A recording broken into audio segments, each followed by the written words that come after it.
Si vienes aquí tienes a la Inara, ¿cómo es? Mariana, que está bien, ya está perfecta. Y la colombiana, ¿no? Y la colombiana nueva. Porque la otra es No, sí que quiere, la otra también, pero da por qué cambiarlas tú. Sí. Pero a ti te gusta más Ariadna. No, claro, la Carlota se enrolla que te cagas.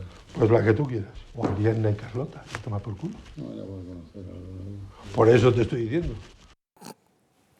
O sea, es que, no sé, hay cosas imposibles de describir y difícilmente ajenas a la náusea. O sea, de lo que hablaban era de chicas, que casi no quiero ni pensar. Está recién, no sé en qué estaría pensando este guarro. Como dice Federico, Torrente era un documental, ¿no?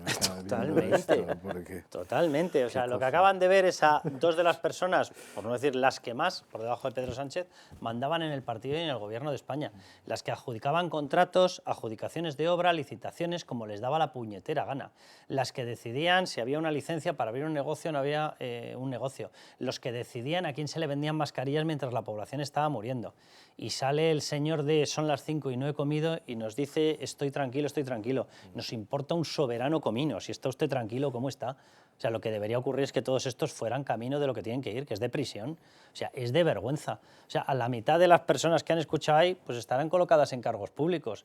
Desde luego a Nicoleta, que era otra, porque es que era un no acabar aquello. O sea, no sé qué es lo que toma esta gente, Es pero que bueno. en ese momento Ábalos era quien era. Era el mandamás absoluto. Era el que más mandaba en España.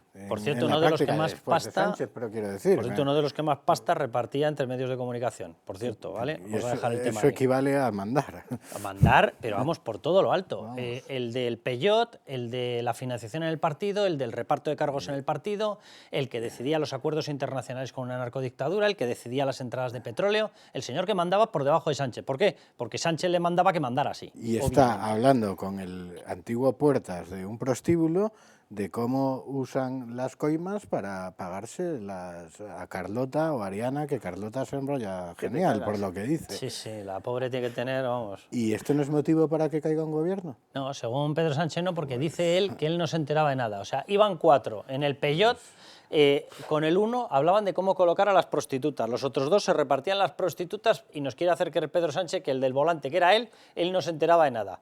Estaba ahí, absorbido por la carretera. No sé de qué están hablando. Se ponía los rosarios ahí, iba rezando novenas mientras conducía y los demás se repartían las chicas. Yo, de verdad, que es que da un asco esto. A mí me recuerda, Carlos, a lo del gobierno más feminista de la historia, ¿no? Sí, sí. O sea, Y esto el de es la el abolición gobierno. de la prostitución. Efectivamente, salía Ábalos en un vídeo diciendo el feminismo, no sé qué, y mira lo que hacía en privado con Koldo, ¿no? Repartiendo y hablando de esa forma tan obscena de mujeres, como si fueran objetos, de que esta se enrolla que te cagas, que la otra está recién no sé qué. O sea, es todo Ojo a ese recién que puede ser recién cumplidos los 18 años. Sí. O sea, que Sí, ya sí, estamos sí, bordeando delitos, además.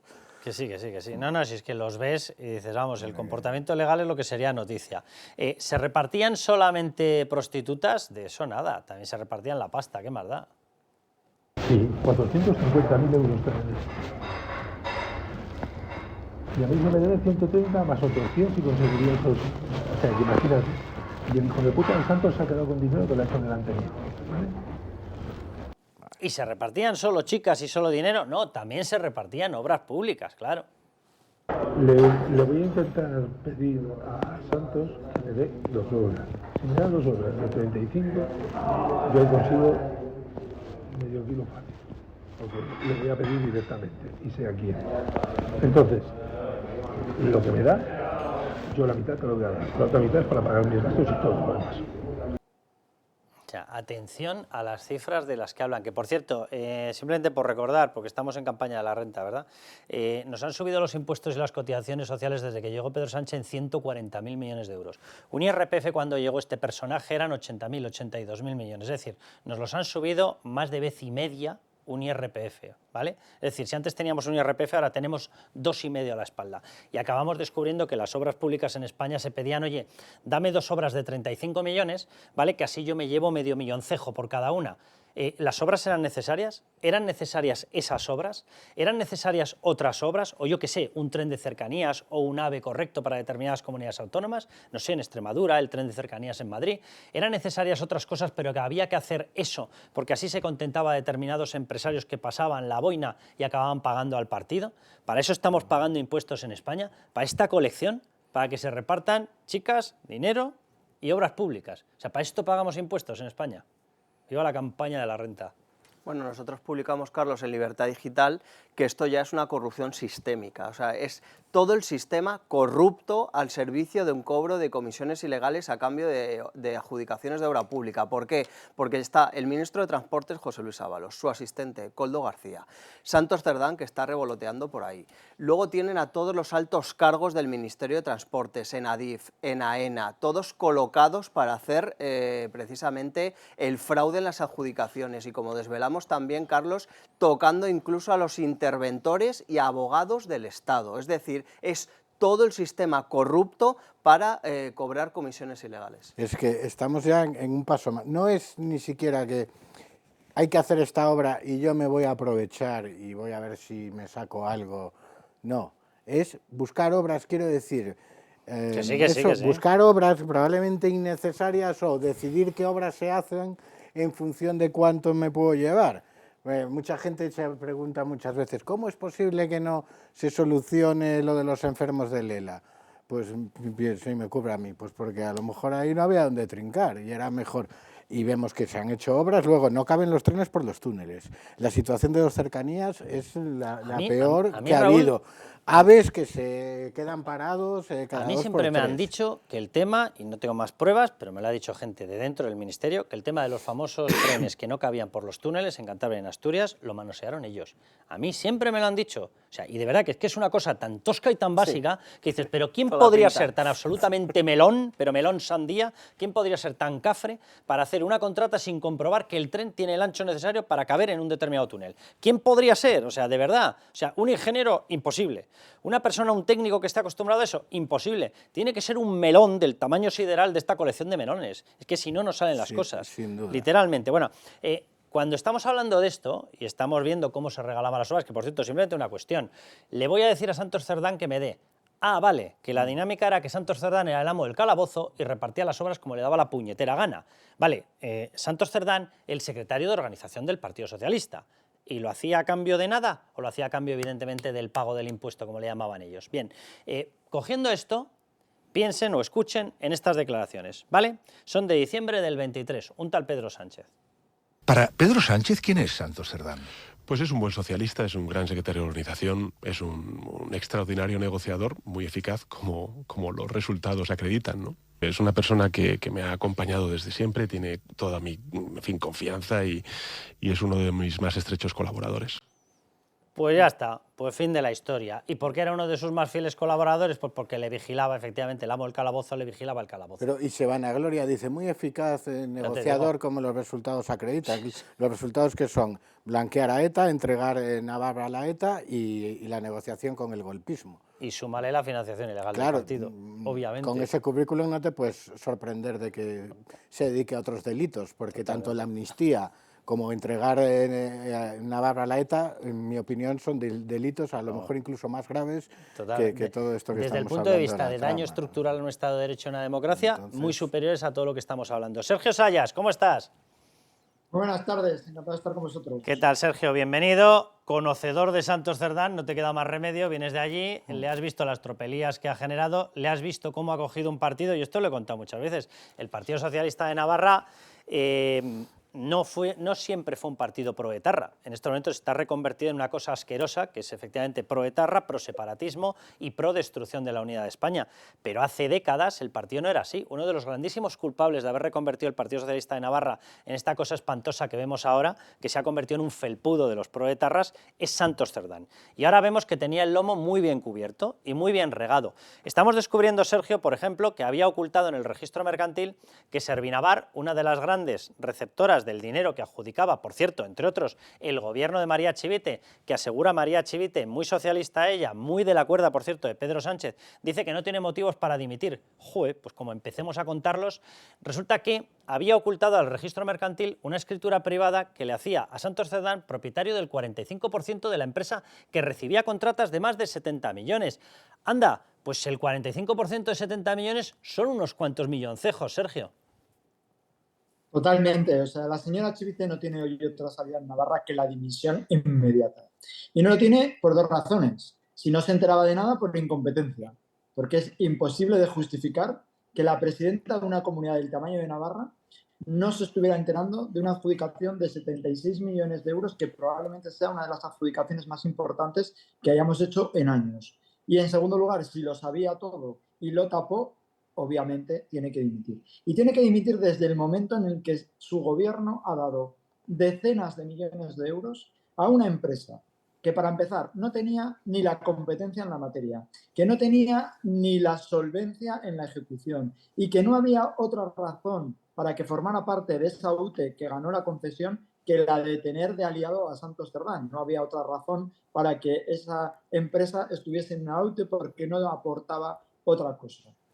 Y que, además, fue adjudicada en un proceso plagado de irregularidades. Mira, la señora Chivite ya no tiene ninguna excusa que poner. La única salida es la dimisión de ella y de Elma Sainz, la ministra, que tuvo un papel protagonista en la adjudicación de esta obra. Eso te iba a decir, que cuidado, porque el trío aquí tralará iba más allá efectivamente de un binomio. Es decir, estaba Chivite y estaba Santos Cerdán, que eran uña y carne, efectivamente, pero había una tercera persona que conformaba ese trío. Los tres mosqueteros incluían a Elma Sainz, que por cierto hay que recordarlo, reconvertida en ministra de Seguridad Social. Toma ya, no había una cosa menos técnica, ¿verdad?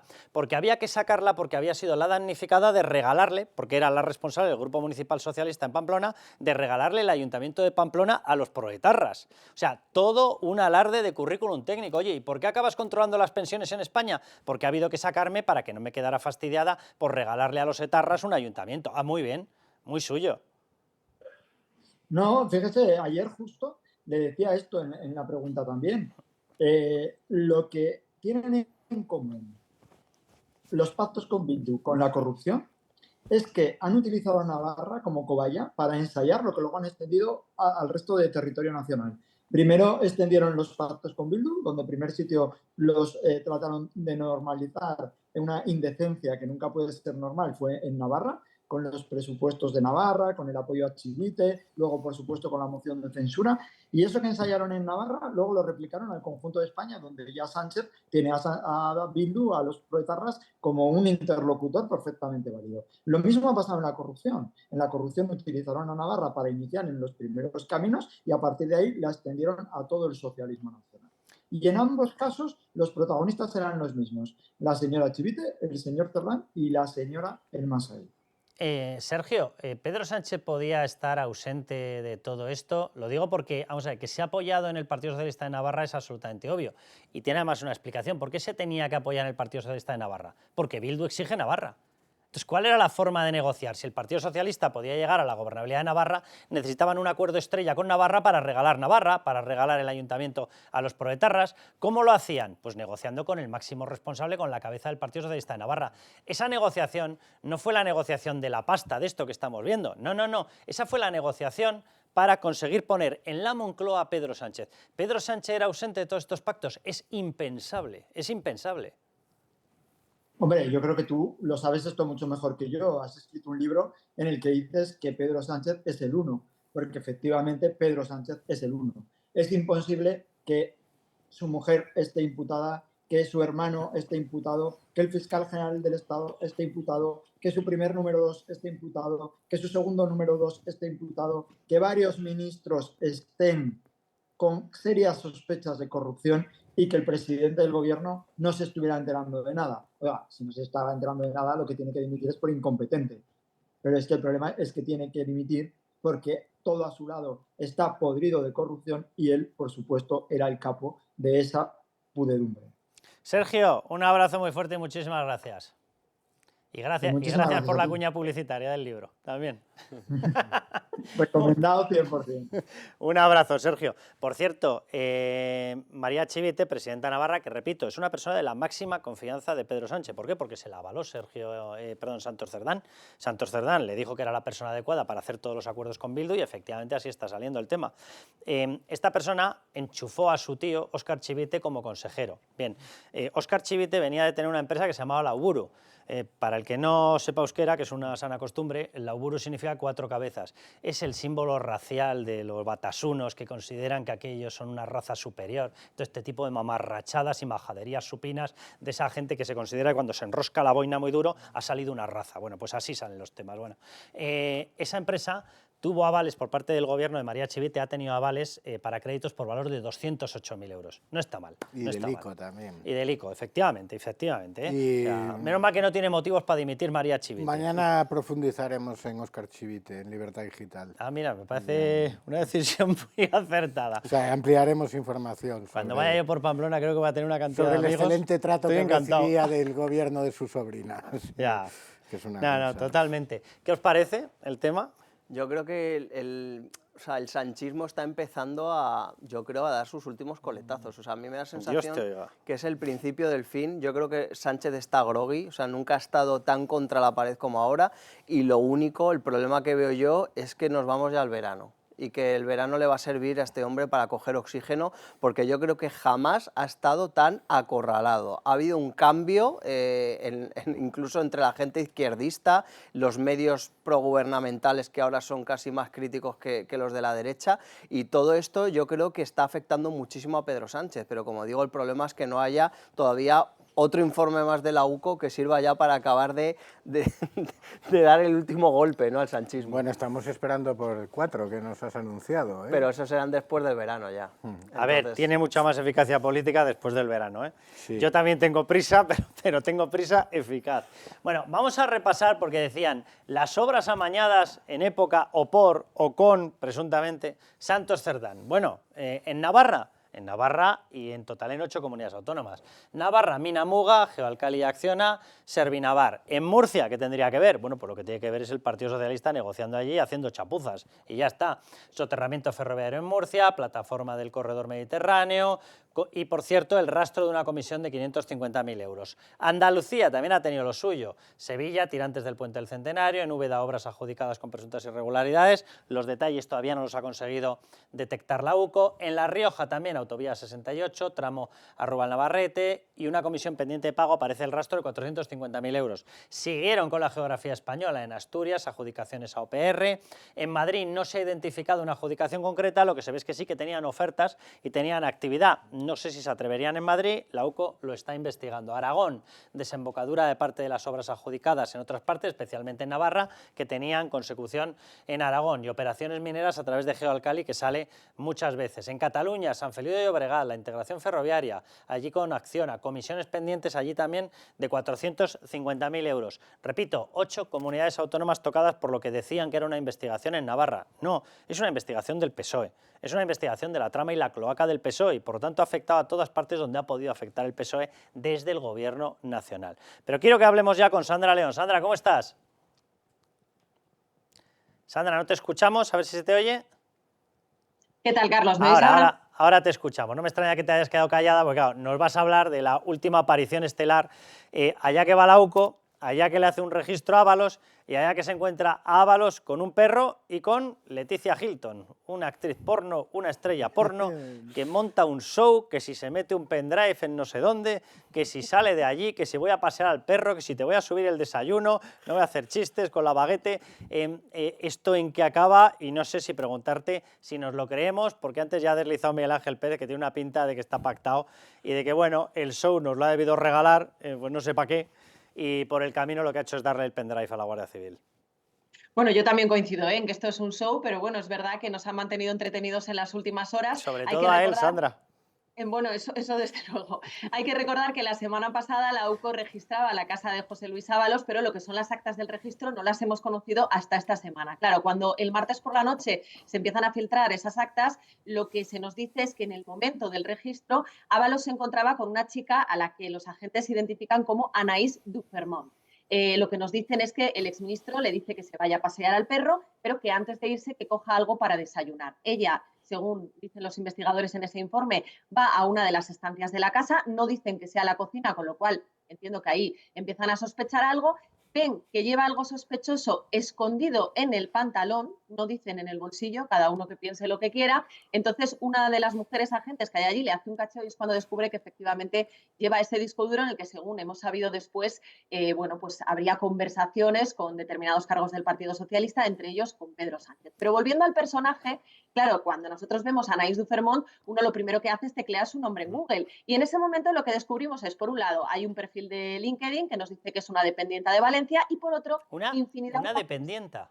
Sí, sí, en LinkedIn, si tú lo buscas, es una dependienta de Valencia. Luego se nos ha dicho que trabaja en una empresa de importación y exportación de muebles del interior de Valencia, que al parecer... Pero ella, Sandra, tiene una página web donde aparecen las medidas suyas. Y dice que ahora genera ilusión. esto.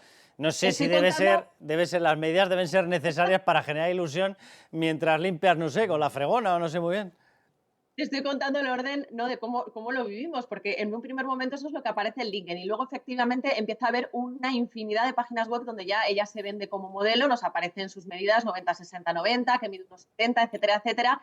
Y claro, ahí ya empezamos a sospechar, ¿no? Para empezar, lo de modelo, pues aparecen concentraciones moteras, concursos de camiseta mojada, concurso de vecinitas de la revista FHM. Vamos, y claro, lo que viene siendo limpiar la casa. Sí, sí. Vale. Viniendo de donde venimos ya empezamos a sospechar, pero Sí, es ahí, sí, y ahora no me sí, extraña. cuando ya descubrimos que tiene un alter ego que es Leticia Hilton. Hilton, por cierto, es un guiño al parecer al parecido que ella cree que tiene con Paris Hilton, cada uno que juzgue. Ella, claro, con ese perfil de Leticia Hilton se presenta como la pija del porno y efectivamente si uno ya mete ese nombre en Google, Leticia Hilton, y desactiva la búsqueda de segura, pues ya aparecen infinidad de páginas porno con vídeos de todo tipo de esta mujer que, bueno, al parecer ha hecho varios vídeos y varias películas con un chico al que yo no tenía el gusto de conocer, pero que debe ser una estrella en este mundillo, que es Ángel Muñoz García, al que se le conoce con otro sobrenombre, que es el niño polla. Bueno, eso te iba pues, a decir, que haces bien en no decirlo tú, ya lo digo yo, se le conoce, es que Dios bendito el mundo en el que hemos sumergido a la política. El amigo o lo que sea, o compañero de fechorías o de andanzas de esta actriz porno, lo llaman el niño polla. Es que, o sea, a este nivel ha llegado la política española, ¿eh? Dios hay que bendito. ver, nos estamos teniendo que poner al día en todos los periodistas, en este caso, lo que nos está obligando esta trama. Pero bueno, en fin. Todavía recuerdo a mi abuela diciendo, si va a llegar a ministro. Vamos, ahora dicen, vas a llegar a ministro y metes una querella, vamos. Bueno, pues el caso es que hay muchísimos vídeos, aparte de los, los porno propiamente dichos, también hay muchos de ella en los que habla de esta faceta suya, ¿no? Y ella, bueno, pues dice que no lo hace por dinero, que lo hace por placer, porque le gusta mucho el sexo. Bueno, pues es todo un personaje. Ya te digo yo que eso no lo mantiene con Ábalos, ya te lo digo. Ya. Bueno, hay que decir que luego ella lo que ha dicho, porque claro, dice, ¿qué hace esta chica allí? Es otra sobrina del exministro. Ella dice que no, que ella lo que se dedica es a pasearle el perro y a limpiar su casa. Bueno, pues en fin. Claro, cosa para la que es importantísimo que dé las medidas, claro, porque si no, ¿cómo te va a pasar al perro si no sabes que es 90, 60, 90? Claro. Dios. Pues nada, y este es el personaje que tenemos, ¿no? Y luego, bueno, pues a partir de ahí ya surgen muchas preguntas de, pues eso, ¿qué hacía exactamente allí? Una pregunta doble que os hago. Primero Sandra y luego Miguel Ángel, que tú estás en duples para que no os crucéis. Vamos a ver, si esto era una forma de entregar determinada mercancía judicial y él lo quería hacer sin que alguien le pudiera echar desde el gobierno la bronca o a la cloaca encima, que estamos hablando de gente que le ha pegado 3 disparos en la ventanilla de un coche Aldama. O sea, vamos a dejarnos de tonterías, que estos van en serio. Pero esta forma, no sé, no es un poco tosca, no es un poco, no sé, o sea, no le van a pillar a Ábalos, o sea, ¿qué dices? Pero vamos a ver, ¿cómo vas a tener a la limpiadora en casa de las medidas saliendo con un pendrive? No sé, ¿no le está haciendo un poco obsceno el tema? A ver, es que en esta trama todo es tan obsceno que ya una cosa más, pues yo creo que da igual, ¿no? Pero yo, a ver, si quisiera haber guardado ese disco duro o ese pendrive, porque no tengo claro eso está claro. Había tenido tiempo más que de sobra, con lo cual el hecho de que aparezca así y además haciendo este paripé, pues bueno, yo creo que es un regalo a su partido, al Partido Socialista, y ya está. Regalo, digo, envenenado, claro. Miguel Ángel, ¿tú qué opinas? Oye, la forma, no lo sé, a lo mejor resulta que él ha llegado ya al convencimiento y dice, mira, mi imagen más denostada con respecto al tema prostitución no puede estar, voy a regalar otra escena que a quien le va a hacer daño realmente va a ser al Partido Socialista. No lo sé, no lo sé. A mí me parece todo dantesco, o sea, hemos caído ya a un nivel tan bajo que, claro, es que nos entra la risa porque jamás pensábamos que íbamos a vivir una nueva película de Torrente, pero en vivo y en directo con el gobierno sanchista, ¿no? Con el de Pedro Sánchez. Ábalos, desde luego, el mejor personaje. Acordaos del mismo día del registro cuando sale a la puerta con esa camiseta, encantado de la vida, diciendo que los agentes de la UCA han sido encantadores, que ha ido todo fenomenal, que el registro ha ido genial, y resulta que tenía la limpiadora escondiéndole el disco duro con los mensajes de Sánchez. ¿No hizo una alusión él al perro? ¿No Puede dijo que ser. le habían paseado Sí. al perro? Eso sí. Sí, ¿verdad, Sandra? Sí, él habla del perro porque además en un primer momento algunas informaciones apuntaban que la UCO se había llevado un perro y que estaba buscando dinero en un tabique escondido o algo así. Y él dice, no, es mi perro y lo conoce todo el barrio. Lo que debe haber visto el perro. Como busque el perro, Dios bendito lo que sale. Bueno, Sandra, que muchísimas gracias. Nos vamos al siguiente bloque. Y en el siguiente bloque, atención, María Jesús Montero. Anda, la de la campaña de la renta. Que resulta que el número 3 suyo tiene una acusación encima, ya ha dimitido porque estaba recibiendo, presuntamente, dinero para parar determinados enfrentamientos con Hacienda. Anda, que como tengan que parar todos los que tienen...